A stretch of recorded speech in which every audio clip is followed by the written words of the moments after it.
Hi everyone, we are team number 6 and we are going to present you the centrifugal casting process. Our team is conformed by Karen Elizondo, Fernando Padilla, David Adame, and Sofia Moncada. Okay, so what is centrifugal casting? It is a casting technique that is typically used to cast thin wall cylinders.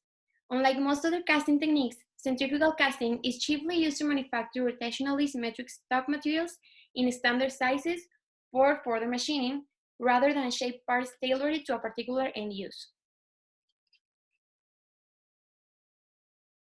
This casting process is usually performed on a horizontal centrifugal casting machine and includes the following steps. First, we have the mold preparation. The walls of a cylindrical mold are first coated with a refractory ceramic coating, and then the mold is rotated about its axis at high speeds, typically around 1,000 revolutions per minute. Then we have the pouring, which the molten metal is poured into a preheated spinning die. The die can be spinning either on a vertical or horizontal axis, depending on the configuration of the desired part. Our third step is cooling. With all the molten metal in the mold remains spinning as the metal cools. Cooling begins quickly at the mold walls and proceeds inwards. Then we have the casting removal. After the casting has cooled and solidified, the rotation is stopped and the casting can be removed. And finally, we have the finishing. Any less dense impurities or bubbles flow to the inner surface of the casting, and as a result, secondary processes such as machining, grinding, or sandblasting are required to clean and smooth the inner diameter of the part. And as you can see in this image, we can see the molten metal and the impurities, as I told you before, move to the inside wall of the part, and then we have the finishing casting.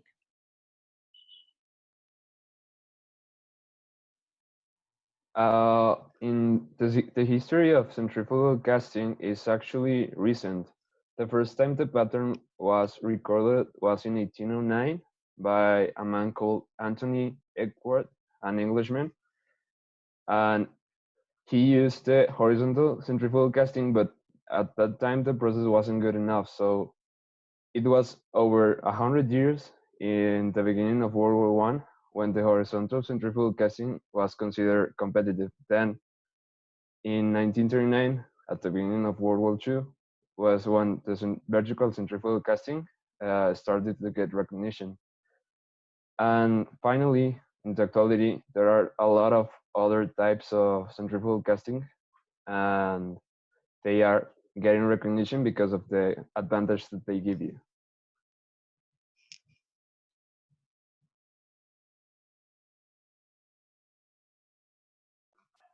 Type of mold used. The permanent mold is made of steel, iron, and graphite. Inside surface is coated with a thin factory wash to increase the mold life. The mold is preheated before coating so as to dry the coating and improve the adherence to the mold surface.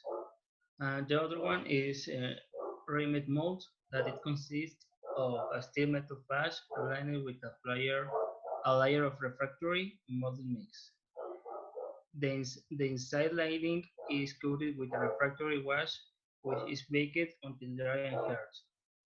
And the last one is spoon and centrifugally cast mold that in the metal flask pretend master refractory material slurry from this poured and the flask on retroction make the refractory metals.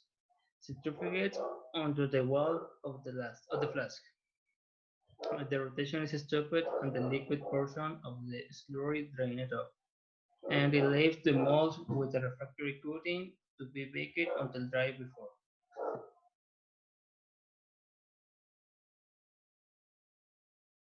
Okay, so typical materials that can be cast are iron, steel, stainless steel, glass, and alloys of aluminum, copper, or nickel.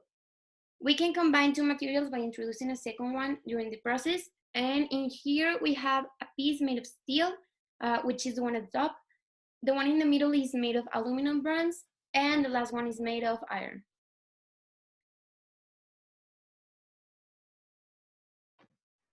The type of the parts that can be casted is the volume and thickness depend on the design of the part. There are some cylindrical pieces with variable dimensions. These are characteristics that can be affect the the impeding process. Also, modern centrifugal casting can produce complex parts with complex geometry. Process is completed by controlling the ramp up acceleration of the turntable.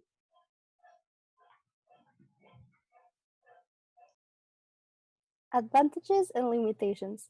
Some advantages of the centrifugal casting process are that these castings have a directional solidification starting as of outside to inside.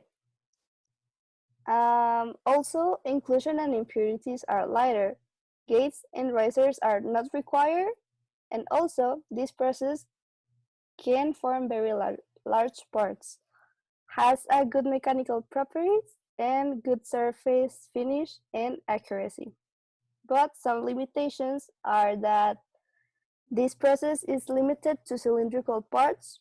Centrifugal casting need very high investments, has an inexact diameter of inner surface of casting, and not every alloys can be cast in this method.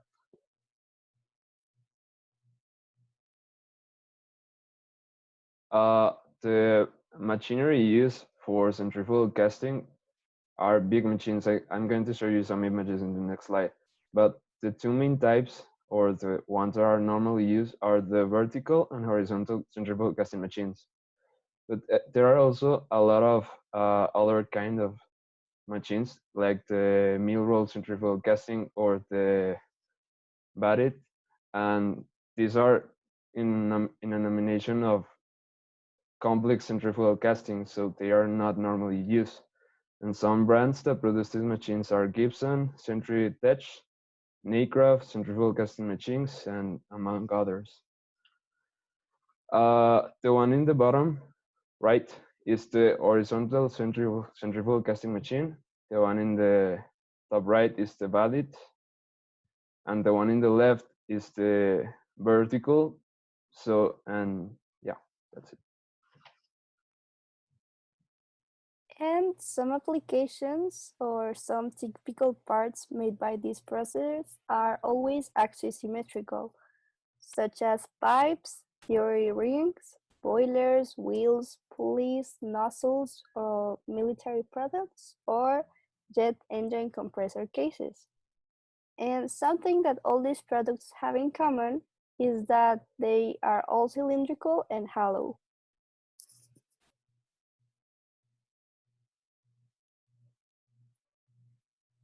Centrifugal casting is a process that delivers components of high material soundness. As a result, it is the technology of choice for applications like jet engine compressor cases, petrochemical furnace tubes, and many military products, and other high reliability applications. In the centrifugal casting process, molten metal is poured into a preheated spinning die. The die can be spinning either on a vertical or horizontal axis, depending on the configuration of the desired part. Due to centrifugal force, the more dense molten metal is pushed to the wall of the spinning die. Directional solidification of sound metal progresses from outside toward the bore, while the less dense material, including impurities, floats to the ID. Once the casting has solidified, it is removed from the die and impurities are machined away, resulting in a defect-free structure without cavities or gas pockets.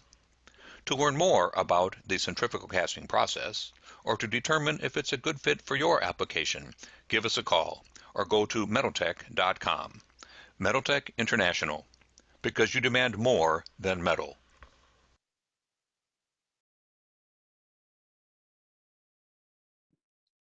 Well, thanks for your attention. This was Centrifugal Casting. See you in class.